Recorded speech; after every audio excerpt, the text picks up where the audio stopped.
Hey, I'm the Glamp Guru, and this is the BioLite CampStove 2. And here's everything that comes in the box.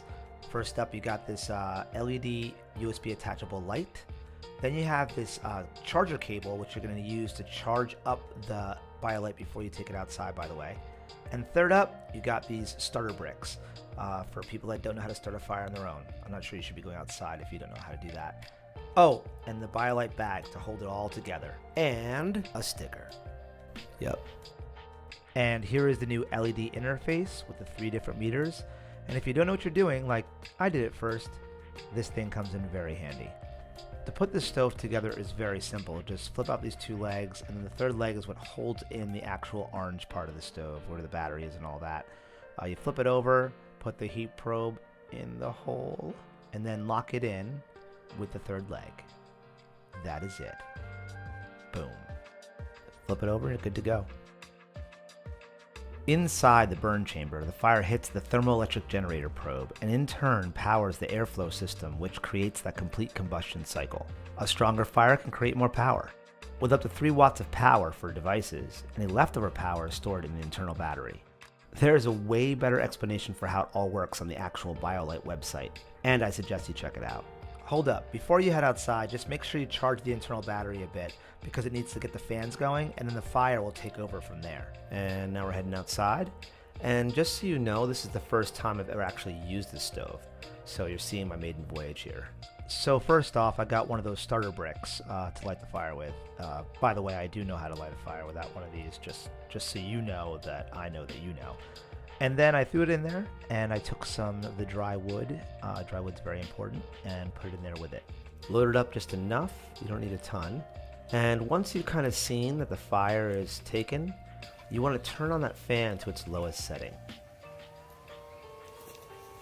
To be honest, I'm not completely sold on it being a smokeless fire the entire time, but once I got it going and I knew what the hell I was doing, it did become a smokeless fire, which is pretty awesome. One great tip they give you, if it's really windy out, make sure to face the stove away from the wind so that you don't melt that orange part which holds all the electronics. And that would be bad to melt that. Once the fire got going, I checked to see how hot the actual body of the stove gets, and it does get hot behind the orange part of the stove. The mesh did stay pretty cool actually to the touch, but if it was a raging fire and the wind was blowing in one direction, even the mesh would get hot, so be aware of that. And on the front of the stove, you're going to find that USB outlet. And here is my shitty phone being charged, just to show you how it works. Don't judge.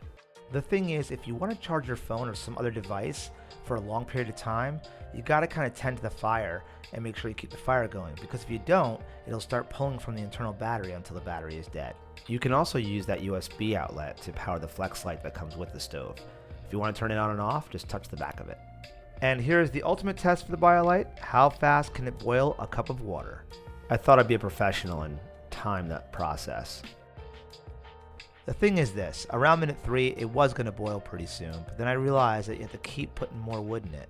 So you can't really walk away from it. You have to keep it stoked if you want to boil something fast. BioLite does say that the smokeless fire won't blacken pots, but I do think you have to be very aware of how high your flame is. One cool thing the stove will do on its own, if you try to power it down while it's still hot, it'll kick back on and cool itself before it fully powers off.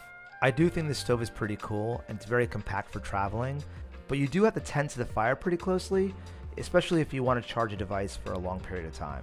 To me, the stove wouldn't be my first choice for multi-day backwoods camping, but a great value in emergency situations. Also, dry fuel is a must, and if you're in a super wet area, it may be hard to get it going. Yeah, so in the end, I think the BioLite CampStove 2 is perfect for someone who is car camping or glamping or at a festival or event and has limited access to power. And having the ability to cook or charge devices with a small amount of biomass is pretty awesome. Thank you again for watching. I'm the Glamp Guru. If you liked the video, I would love it if you subscribe below.